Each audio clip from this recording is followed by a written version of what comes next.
Bismillahirrahmanirrahim. Assalamualaikum warahmatullahi wabarakatuh. Innal hamdalillah nahmaduhu wa nasta'inuhu wa nastaghfiruh wa nu'minu bihi wa natawakkalu alayhi wa na'udzu billahi min shururi anfusina wa min sayyiati a'malina. Man yahdihillahu fala mudilla lahu وَمَنْ يُضْلِلْهُ فَلَا هَادِيَ لَهُ أَشْهَدُ أَنْ لَا إِلَهَ إِلَّا اللَّهُ وَحْدَهُ لَا شَرِيكَ لَهُ وَأَشْهَدُ أَنَّ مُحَمَّدًا عَبْدُهُ وَرَسُولُهُ لَا نَبِيَّ بَعْدَهُ فَقَدْ قَالَ اللَّهُ تَعَالَى فِي كِتَابِهِ الْكَرِيمِ بَعْدَ أَعُوذُ بِاللَّهِ مِنَ الشَّيْطَانِ الرَّجِيمِ بِسْمِ اللَّهِ الرَّحْمَنِ الرَّحِيمِ وَالْفَجْرِ وَلَيَالٍ عَشْرٍ والشفع والوتر والليل إذا يسر هل في ذلك قسم لذي حجر وقال النبي صلى الله عليه وسلم ما من أيام العمل الصالح فيها أفضل من أيام هذا العشر أي كما قال النبي صلى الله عليه وسلم اللهم ألهمنا مراشد أمورنا أمين وأعذنا من شرور أنفسنا ومن سيئات أعمالنا اللهم فقهنا في الدين وعلمنا التأويل اللهم نور قلوبنا بنور هدايتك كما نورت الأرض بنور شمسك أبدا أبدا برحمتك يا أرحم الراحمين والحمد لله رب العالمين. Jamaah rahimakumullah, alhamdulillah wa syukru ala ni'amillah. Malam ini adalah malam terbuktinya kasih sayang Allah subhanahu wa ta'ala kepada kita. Apa tandanya? Kita semua dipilih, kita semua dikuatkan, kita semua dimudahkan untuk menaati perintah-perintah Allah subhanahu wa ta'ala, baik yang sifatnya mahdhah juga yang sifatnya ghairu mahdhah. Semoga ini semua menjadi amal soleh di sisi Allah subhanahu wa ta'ala yang makbul untuk kebahagiaan hidup kita, baik yang di dunia sementara ataupun yang di akhirat selama-lamanya. Amin ya Allah ya Rabbal Alamin. Jamaah rahimakumullah, di kajian yang lalu kita telah sama-sama membahas tentang bulan Zulqa'dah dan apa-apa yang ada di dalamnya. Maka berdasarkan urutan kalender Qamariyah, kalender Hijriyah, setelah Zulqa'dah masuklah pada bulan Zulhijjah. Zulqa'dah kita sudah tahu artinya. Zu itu apa? Qa'dah itu apa? Sekarang Zulhijjah. Ya. Zulhijjah itu arti praktisnya adalah waktu tertentu di mana orang-orang melaksanakan ibadah haji di dalamnya. Ya, maka disebutlah bulan Zulhijjah. Ada apa dengan bulan Zulhijjah?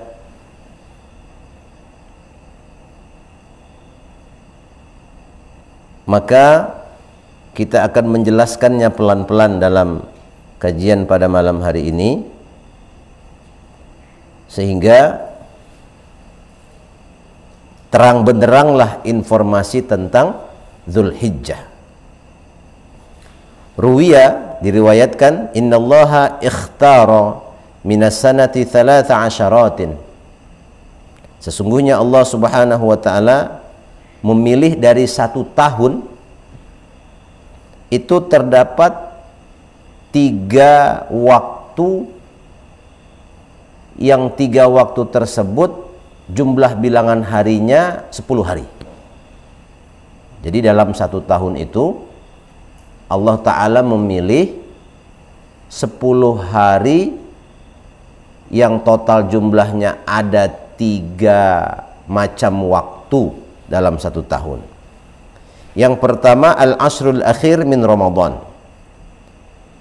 10 hari terakhir dari bulan Ramadan. Ya, ini sudah masyhur di kalangan kita dan tidak ada khilaf bahwa 10 akhir bulan Ramadan itu adalah momen yang sangat penting dan diutamakan oleh kaum muslimin. Lima fihi min barakati Lailatul Qadar. Kenapa kok Allah Ta'ala pilih 10 hari terakhir ini di bulan Ramadan dari 3 macam 10 hari yang ada dalam satu tahun? Disebutkan penyebabnya adalah karena di dalam 10 hari terakhir bulan Ramadan tersebut terdapat kebarokahan malam Qadar. Malam Qadar pun telah kita kaji dalam kajian kita di kesempatan yang lalu. Kemudian yang kedua, wa ashrul adha, 10 hari awal bulan Dzulhijjah. Lima fihi min yaumit tarwiyah wa yaumi arafah wal adha wat talbiyah wal hajj wa anwa'il manasik. Kenapa kok 10 hari pertama atau awal bulan Dzulhijjah itu dipilih oleh Allah menjadi sebagaimana yang barusan disampaikan? Dikarenakan di dalamnya terdapat hari tarwiyah, kemudian hari arafah, kemudian hari kurban, kemudian talbiyah, kemudian haji, dan berbagai macam ibadah-ibadah yang lainnya. Kama jaa fil khabar, sebagaimana terdapat dalam sebuah hadis Nabi sallallahu alaihi wasallam, innallaha ta'ala yubahi malaikatahu, sesungguhnya Allah membangga-banggakan kepada para malaikatnya, fayaqul, dan Allah Ta'ala berfirman, unzuru ila ibadi, perhatikanlah oleh kalian, lihatlah oleh kalian wahai para malaikatku terhadap hamba-hambaku, haitsu ja'u min kulli fajjin amiq, walaupun mereka ini datangnya dari setiap penjuru pelosok tempat. Kemudian sya'than ghabaron, lusuh dan kucel kalau bahasa kita, enggak memperdulikan kondisinya, ya. Yang penting mereka semua datang. Untuk apa? Liyashhadu manafi'a lahum, untuk menyaksikan manafi', kemanfaatan-kemanfaatan bagi mereka. Maksudnya apa? Tadi ya, di dalam 10 awal bulan Dzulhijjah itu ada momen-momen yang sangat penting. Ada hari tarwiyah, ada hari arafah, ada hari kurban, talbiyah, haji, dan lain-lain sebagainya.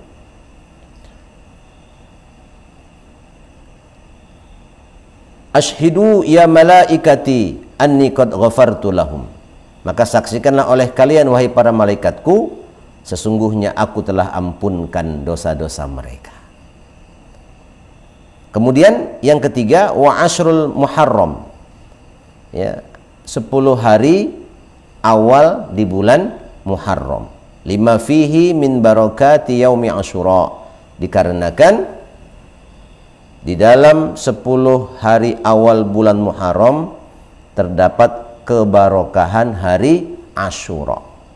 Nah, insyaallah di kesempatan yang akan datang kita akan bahas hal-hal yang berkaitan dengan hari Asyura atau Ashrul Muharram, ya, 10 hari pertama yang terdapat di bulan Muharram. Poin yang pertama sudah kita dapatkan, jemaah rahimakumullah. Kemudian poin yang kedua, qala ba'dul ulama, berkata sebagian para alim ulama, man shoma hadhil ayyam, barang siapa orang yang berpuasa di hari-hari 10 awal bulan Dzulhijjah, akramahullahu bi asyrati asya'a, maka Allah Subhanahu wa taala akan memuliakannya dengan 10 karunia. Apa yang pertama? Al barakah fi umrihi, Allah taala akan barokahkan umurnya. Khairun nas, sebaik-baiknya manusia, kata Nabi, man tala umruhu wa hasuna amaluhu, yang panjang umurnya dan baik pula perbuatannya. Wa syarrun nas, dan seburuk-buruknya manusia, man tala umruhu, yang panjang umurnya, wasa'a amaluhu, tapi buruk perbuatannya. Na'udzubillah summa na'udzubillah. Maka dengan berpuasa di 10 hari awal bulan Zulhijjah itu janji dari Allah Subhanahu wa taala akan dianugerahi kemuliaan berbentuk apa? Kebarokahan dalam umur. Hari-hari kita doa tuh, hadirin jamaah rahimakumullah. Allahumma khtim li bihusnil khatimah wa la takhtim alayya bisu'il khatimah. Ya Allah, anugerahkanlah kepadaku tutupnya kehidupan atau mati dalam keadaan husnul khatimah, dan janganlah tutup akhir cerita kehidupanku dengan su'ul khatimah. Kemudian yang kedua, wa ziyadah fi malihi, Allah akan tambahkan lagi hartanya. Nah, yang pengen kaya, yang pengen ada peningkatan dalam perekonomian, jangan hanya selalu pakai rumus duniawiyah. Kenapa? Udah keduluan kita sama yang bukan muslim, yang bukan muslimah. Apalagi sudah Allah permanenkan ya, bahwa ad-dunya sijnun lil mu'min wal jannah lil kafir. Bahwa dunia itu, kata Nabi SAW, adalah penjara bagi orang-orang yang beriman dan surga bagi orang-orang kafir. Tapi ada solusi lain yang tidak Allah berikan secara umum, tapi Allah berikan secara khusus kepada kita untuk memperbaiki perekonomian kita. Apa? Puasa di 10 hari pertama bulan Dzulhijjah. Ah, saya mah nggak mau nyari kekayaan Pak Ustadz. Bagus, itu lebih hebat lagi, karena memang semua ibadah dikatakan ibadah, nilainya akan ada hanya apabila niatnya lillahi ta'ala. Adapun ziyadah fi malihi, bertambahnya hartanya, itu memang bonus yang tidak bisa dipungkiri lagi oleh Allah Subhanahu wa taala kepada kita. Innallaha la yukhliful mi'ad. Ya. Tapi saya tahun kemarin puasa Pak Ustaz, cuman kok nggak kaya. Ah, ini bahayanya kita tuh begitu. Ya, kenapa? Karena takaran kita tuh dengan kemauan kita, bukan dengan kadarnya Allah Subhanahu wa taala. Ya. Yughnikumullah. Jadi yang mengayakan kamu itu Allah. Nilai takarannya pun bagaimana Allah. Nggak bisa dengan takaran kita. Ya.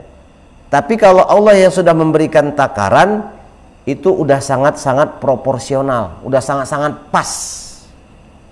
Ya. Kata kita orang Indonesia, makanan pokok kita apa? Beras. Bagus enggak? Bagus. Terbukti alhamdulillah wasilahnya beras atau nasi, ya sampai sekarang kita hidup seperti ini.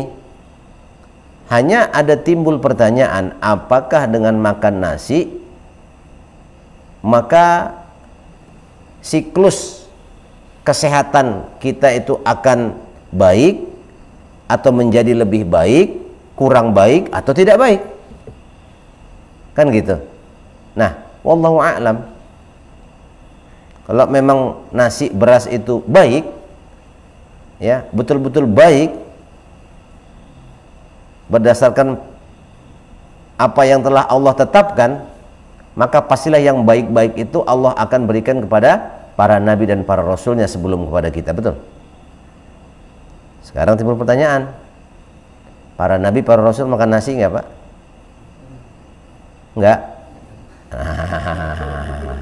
Makan apa tuh?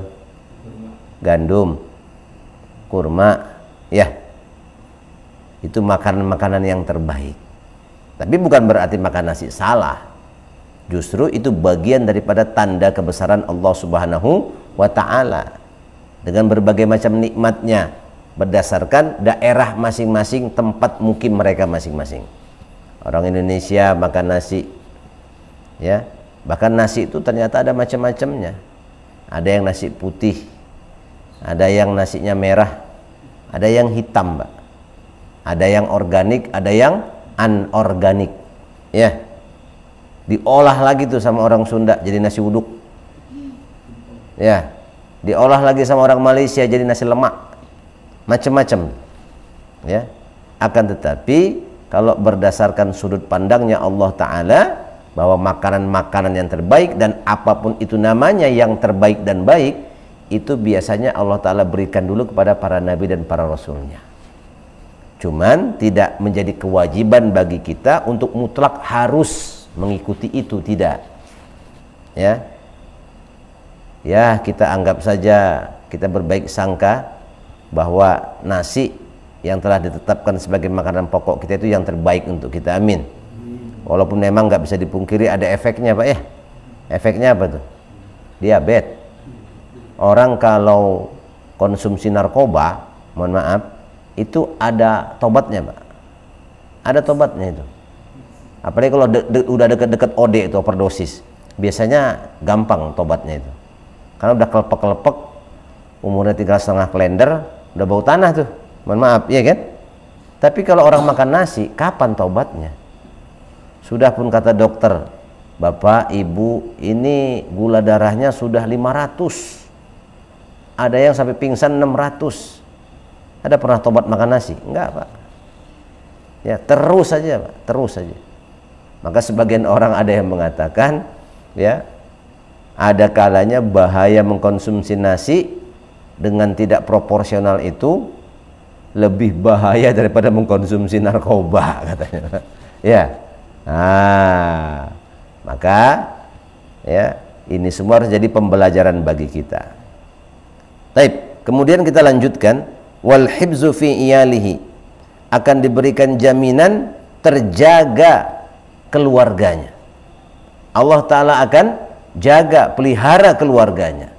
Wallahu khairun hafidha, Allah adalah sebaik-baik penjaga. Kata kita, istri kita itu milik kita, belahan jiwa kita. Nggak lama kemudian ada aja kejadian yang inilah yang itu, Pak. Yang itu menandakan dia tidak ada dalam kekuasaan kita, dia tidak dalam penjagaan kita. Kenapa? Dia bukan ciptaan kita, tapi ciptaannya Allah Subhanahu wa ta'ala. Kemudian wat takfir li sayiatihi, Allah Subhanahu wa ta'ala akan hapuskan kesalahan-kesalahannya, dosa-dosanya, Masya Allah. Wat tad'if li hasanatihi, Allah Ta'ala akan lipat gandakan kebaikan-kebaikannya. Ini buah daripada puasa di 10 hari pertama di bulan Dzulhijjah. Kemudian wat tashil li sakarati mautihi, Allah Ta'ala akan berikan kemudahan, ya, tatkala ia sakaratul maut. Ya, Nabi SAW saja itu berdoa untuk diri beliau bagaimana agar dimudahkan hisabnya dan selamat dari sakaratul maut, ya, apalagi kita. Kemudian yang berikutnya wadhiya li zulumati qabrihi, ya, cahaya atas kegelapan di dalam kuburnya. Allah akan terangi kubur kita, jamaah rahimakumullah.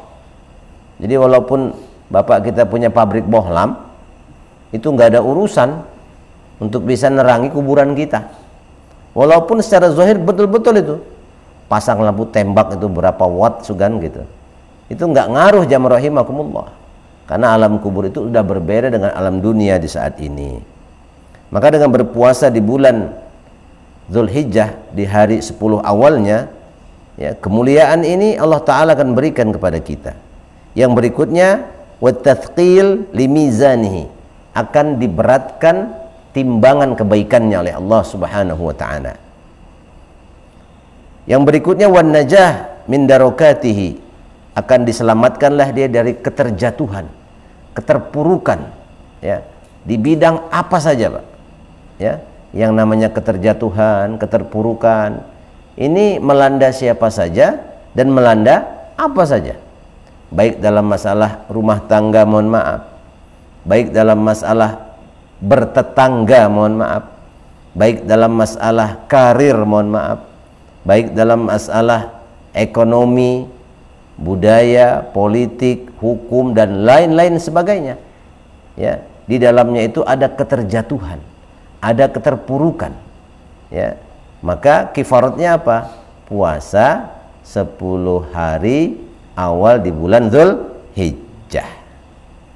Dan yang terakhir was-su'ud ala darajatihi, akan dinaikkan, ditinggikan derajatnya oleh Allah Subhanahu wa ta'ala. Masya Allah.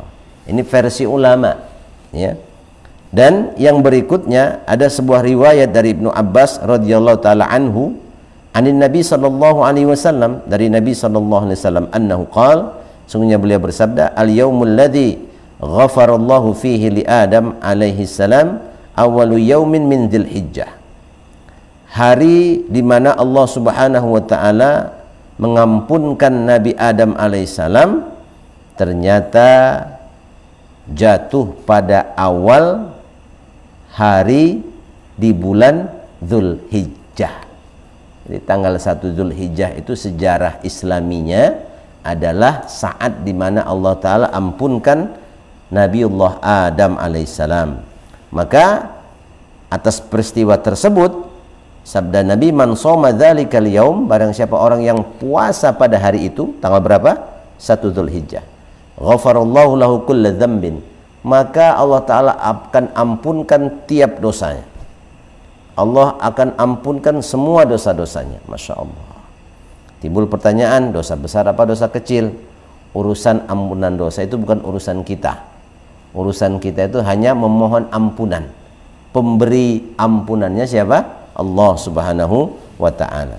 Wal yaumut tsani, hari yang kedua, istajaballahu du'a Yunus alaihissalam fa akhrajahu min batnil hut. Allah Subhanahu wa ta'ala mengijabah doa Nabi Yunus alaihissalam, lantas Allah taala keluarkan Nabiullah Yunus alaihissalam dari perut ikan paus kalau bahasa kita zaman sekarang. Man shoma dzalikal yaum, barang siapa yang berpuasa pada hari itu tanggal 2 Dzulhijjah, kana kaman abadallahu taala sanatan, maka seolah-olah dia beribadah kepada Allah selama 1 tahun. Ya. Ada yang bisa jamin 1 tahun ke depan kita masih ada umur, jamaah rahimakumullah? Wallahu a'lam. Tapi orang yang puasa di hari kedua di bulan Dzulhijjah, maka dalam pandangan Allah Subhanahu wa ta'ala dia lagi beribadah selama 1 tahun penuh. Lam ya'sillaha fi ibadatihi tarfata'ain, dan kualitas ibadahnya bukan hanya setahun saja, akan tetapi ibadah yang tidak dicampuri dengan maksiat walaupun sekejap mata. Jadi ini ibadah super, jamaah rahimakumullah, ya. Kenapa? As-saumu li wa ana ajzi'u bih.